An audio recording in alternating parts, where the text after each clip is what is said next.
오늘 우리에게 주신 하나님의 말씀은 다니엘 6장 10절에서 16절 말씀입니다.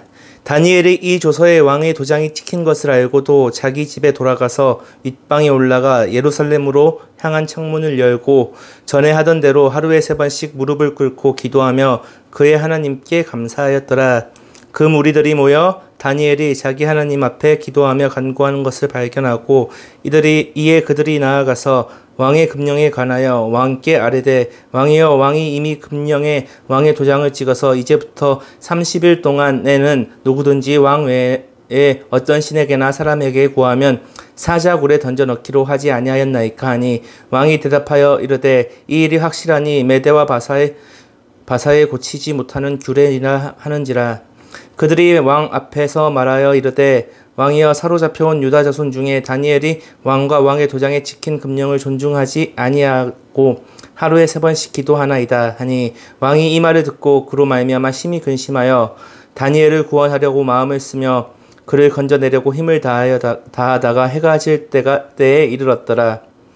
그때 무리들이 또 모여 왕에게 나와서 왕께 말하되 왕이여, 메대와 바사와 규례를 아시거니와 왕께서 세우신 금령과 법도는 고치지 못할 것이니이다 하니 이에 왕이 명령하매 다니엘을 끌어다가 사자굴에 던져 넣은지라. 왕이 다니엘에게 이르되 내가 항상 섬기는 너의 하나님이 너를 구원하시리라 하니라. 아멘. 할렐루야. 오늘은 다니엘의 기도란 주제로 여러분과 말씀을 나눠보도록 하겠습니다. 다니엘은 바벨론에 잡혀온 포로였습니다. 그런데 하나님께서 그와 함께 하셨습니다. 그리고 그는 고위 관직에 올라갈 수 있었습니다. 그는 바벨론의 느부갓네살부터 벨사살 왕, 그리고 페르시아의 메대의 다리오 왕과 바사의 고레스 왕까지 총 4명의 왕을 모셨습니다. 포로 출신이었지만 능력과 성실함을 인정받아 왕이 바뀌고 나라가 바뀌어도 계속 등용되었습니다. 그리고 오늘 본문에 등장한 다리오 왕은 120명을 세워 전국을 다스리게 하고 총리 3명을 세웠는데 그 중에 1명을 다니엘로 세웠습니다. 그런데 많은 사람들이 다니엘을 시기하여 다니엘을 고발하려고 했습니다. 다니엘을 몰락을 바랬습니다. 그런데 다니엘이 아무런 허물도 없이, 아무런 잘못도 없이 충성되게 하여 그를 고발할 수 없었습니다. 그래서 다니엘을 시기한 사람들은 그를 몰락시키기 위해 그가 열심으로 지키는 하나님의 율법을 금지하는 방향으로 바꾸었습니다. 그들은 어떻게 했을까요? 사람들은 다니엘이 늘 하나님께 기도하는 것을 알고 30일, 즉 한 달 동안 왕 이외의 신에게나 사람에게 기도하면 사자굴에 던져 넣기로 결의하였습니다. 그리고 다니엘은 이 조서에 도장을 찍어 금령을 내리게 되었습니다. 그럼에도 불구하고 다니엘은 기도할 수 없는 상황에도 불구하고 자신의 신앙대로 당당하게 기도했습니다. 기도하면 위기에 처할 수밖에 없었지만 그런 위기에 처한 다니엘이었지만 하나님께 기도하기로 결단했습니다. 그리고 그 기도를 통해서 하나님은 다니엘에게 큰 역사를 보여주셨습니다. 우리도 신앙인으로 살다 보면, 그리스도인으로 살다 보면 매우 많은 어려움을 겪습니다. 여러 가지 고난 속에서 좌절하고 넘어지기도 합니다. 그렇다면 오늘 어떻게 해야 할까요? 오늘 본문의 다니엘처럼 우리는 기도해야 될 것입니다. 오늘 본문의 다니엘은 자신의 목숨이 위협받는 상황 속에서도 하나님만을 바라보았습니다. 그리고 다니엘은 계속 기도했습니다. 그런데 오늘 본문에서 다니엘은 특이하게 기도하고 있습니다. 어떻게 기도하였을까요? 창문을 열고 예루살렘을 향해 기도했습니다. 그리고 하루에 3번 시간을 정하고 기도했습니다. 그리고 마지막으로 하나님께 감사 기도를 올려드렸습니다. 다니엘은 왜 이렇게 기도했을까요?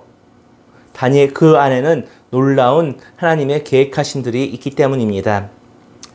다니엘은 왜 예루살렘을 향하여 기도했을까요?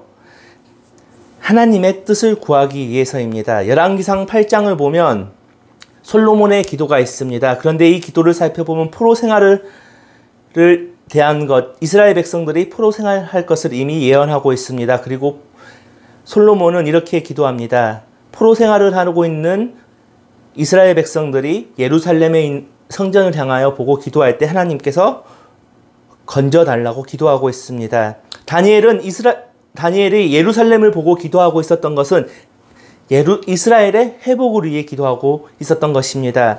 다니엘은 비록 포로로 끌려왔지만 총리의 자리에까지 올라갔습니다.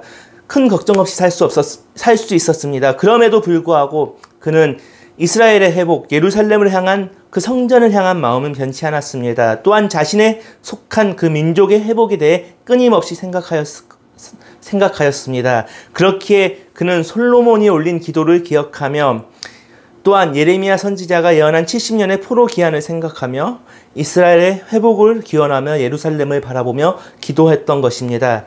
결국 다니엘은 자신을 위해 기도한 것이 아니라 하나님의 뜻을 먼저 구하였던 것입니다. 예수님은 우리에게 어떻게 기도하라고 했습니까? 하나님 아버지의 뜻을 구하라고 했습니다. 하나님께 영광을 돌리고 하나님의 뜻이 땅에 이루어지게 해달라고 기도하라고 했습니다. 다니엘이 하나님의 뜻을, 하나님의 일을 먼저 구한 것처럼 우리도 어떠한 상황 속에서도 하나님의 뜻, 하나님의 일을 먼저 구해야 한다는 것입니다. 그런데 우리는 어떠합니까? 특별한 상황이 아닌데도 하나님의 뜻을 구하는 것이 아니라 나의 뜻, 내 이익만을 먼저 생각할 때가 너무나 많습니다. 오늘 본문의 다니엘은 자신이 사자굴에 던져질 위기에 처해 있었습니다. 그런데 그는 죽음이 다가오더라도 하나님의 뜻을 위한 기도를 멈추지 않았습니다. 왜 그렇게 할 수 있었습니까? 그는 여호수아에게 하신 말씀을 잊지 않았습니다. 내가 내게 명령한 것이 아니냐? 강하고 담대하라. 두려워하지 말라. 놀라지 말라. 내가 어디로 가든지 하나님 여호와가 너와 함께 하느니라 하시니라. 하나님의 뜻을 구하는 자, 그리고 그 뜻에 순종하는 자는 하나님이 언제나 함께하여 주십니다. 그렇기에 우리는 두려워할 필요가 없습니다. 그렇다면 다니엘은 또 어떻게 기도하고 있습니까? 시간을 정하고 규칙적으로 기도하고 있습니다. 다니엘은 시간을 정하고 하루에 3번씩 기도했다고 나옵니다. 규칙적인 기도는 많은 학자들이 이 3번의 시간을 아침, 정오, 저녁 시간을 의미한다고 봅니다. 다니엘은 하루에 3번을 기도하기 위해 아침, 점심, 저녁에 집과 왕실을 왔다 갔다 하는 수고를 해야 했습니다. 실제로 구약에서 유대인들이 자주 기도하는 시간은 기도를 많이 할 때는 아침과 저녁 시간을 이용해 특별한 정해놓고 기도를 하였다고 합니다. 그런데 오늘 본문에서는 다니엘이 시간을 정하고 3번씩 기도를 했다는 것은 매우 특별한 결단을 가지고 기도했다는 것입니다. 제가 앞서 언급했듯 하나님의 뜻을 위한 기도였습니다. 우리도 마찬가지입니다. 우리도 기도할 때 시간을 정해놓고 하나님의 뜻을 구하는 기도를 해야 합니다. 그리고 그 결단을 통해 하나님은 그 기도에 응답해 주심을 기억해야 합니다. 또한 그 기도를 통해서 하나님께서 일하여 주십니다. 그런데 오늘 본문에서 규칙적으로 기도할 때 다니엘은 무릎을 꿇고 기도했다고 나옵니다. 이 무릎을 꿇는다는 것은 어떤 것을 의미할까요? 원래 이스라엘 사람들은 서서 기도했습니다. 서서 이렇게 손을 들고 올리고 이런 자세로 기도했습니다. 그런데 대부분은 이렇게 기도했으나 아주 특별할 때 무릎을 꿇고 기도하기도 했습니다. 이 무릎을 꿇는다는 것은 아주 특별한 것이었습니다. 아주 간절하고 절박한 심정이었을 때 무릎을 꿇고 기도했습니다. 그리고 하나님께 엎드린다는 것도 됩니다. 다니엘이 무릎을 꿇고 기도했다는 것은 다니엘의 기도는 절박했고 간절했기 때문입니다. 하나님은 결단하여 드리는 기도, 그리고 절박하게 드리는, 간절하게 드리는 기도를 분명히 들어주십니다. 우리는 그렇기 때문에 하나님께서 일하실 것을 확신하고 결단하고 시간을 정하여 기도하고 간절히 절박하게 기도해야 될 것입니다. 다니엘은 또 어떻게 기도하고 있습니까? 마지막에 하나님께 감사 기도를 드리고 있었습니다. 다니엘은 어떤 상황이었습니까? 다니엘은 원래 유대인 귀족 집안의 자제였습니다. 그런데 바벨론 포로로 끌려오게 되었고 포로로 끌려왔지만 출중한 능력으로 인해 여러 왕들에게 등용되었습니다. 외국인 신분으로, 포로 신분으로 총리의 자리에까지 올라갔다는 것은 정말 대단한 것입니다. 그러나 그 총리의 자리는 매우 위험한 자리입니다. 정치적으로 매우 불안정한 자리이며 정적들이 끊임없이 공격하여 잘못되면 무너지는 자리이기도 합니다. 그런데 오늘 본문에서 다니엘은 정적들이 자신들을 무너뜨리기 위해 기도하지 못하게 하는 금령을 내렸음에도 불구하고, 그럼에도 불구하고 기도를 하였고, 자신은 그 기도를 통해 사자굴에 던져질 것도 알고 있었습니다. 그런데 그럼에도 불구하고 다니엘은 하나님께 감사 기도를 올려드리고 있었습니다.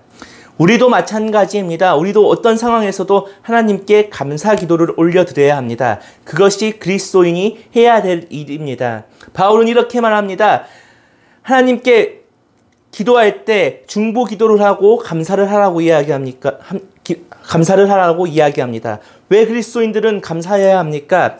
우리는 하나님께 감사할 수밖에 없는 사람이기 때문입니다. 이미 죽을 수밖에 없었던 우리를 부르셔서 의의 종이 되게 하셨기 때문입니다. 영원한 생명을 주셨기 때문입니다. 하나님의 자녀로 불러주셨기 때문입니다. 하나님의 백성으로서 불러주셨기 때문입니다. 그렇기에 우리는 어떠한 상황에서도 언제나 하나님께 감사의 기도를 올려야 하는 이유입니다. 오늘 본문의 다니엘은 자신을 구원하시고 인도하시는, 그리고 언제나 동행하시는 하나님께 감사했습니다. 언제 체포되어 사자굴에 던져질지 모르는 상황이었지만 그럼에도 불구하고 하나님께 감사 기도를 올려드렸습니다. 그런데 그럴 때 하나님께서 놀랍게 일하여 주십니다. 그런데 하나님은 하나님의 방식으로 일하신다는 것을 우리는 언제나 기억해야 할 것입니다. 다니엘의 기도의 결과는 어떻게 되었습니까? 많은 사람들이 다니엘이 기도하는 것을 보고 다니엘을 고발하였습니다. 그리고 결국 사자굴에 던져지었습니다. 다리오 왕은 다니엘을 살리고자 하였으나 자신이 도장을 찝은 법령이었기에 어쩔 수 없이 사자굴에 던져야 했습니다. 그런데 다리오 왕도 다니엘의 하나님이 역사하실 것을 알고 있었습니다. 다리오 왕은 다니엘에게 외칩니다. 내가 항상 섬기는 하나님이 너를 구원하시리라. 아멘. 그리고 다니엘은 다리오 왕의 외침처럼 하나님께서 구원해 주셨습니다. 하나님께서 천사들을 보내주셔 사자의 입을 봉해 주셨고 그의 몸이 전혀 상하지 않게 해 주셨습니다. 그리고 더 놀라운 일이 일어났습니다. 다리오 왕이 다리오 왕을 통하여서 하나님이 참신이시며 하나님이 살아계심을 선포하게 되었습니다.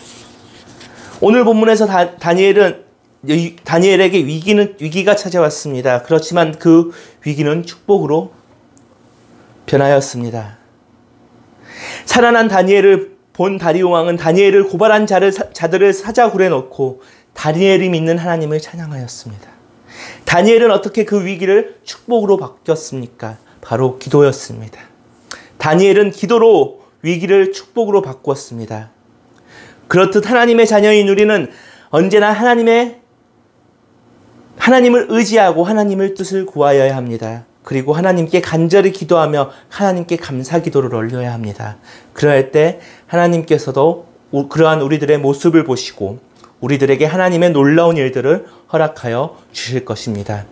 기도하겠습니다. 어떠한 상황 속에서도 하나님의 뜻을 간절히 구하며 하나님께 감사한 다니엘처럼 우리도 어떠한 상황 속에서도 하나님의 뜻을 간절히 구하며 하나님께 감사하는 청년들이 되도록 인도하여 주시옵소서. 우리가 다니엘처럼 삶 속에서 기도하오니 우리 삶 속에서 하나님의 역사를 경험하여 하나님께 찬양과 영광을 돌리게 하여 주시옵소서.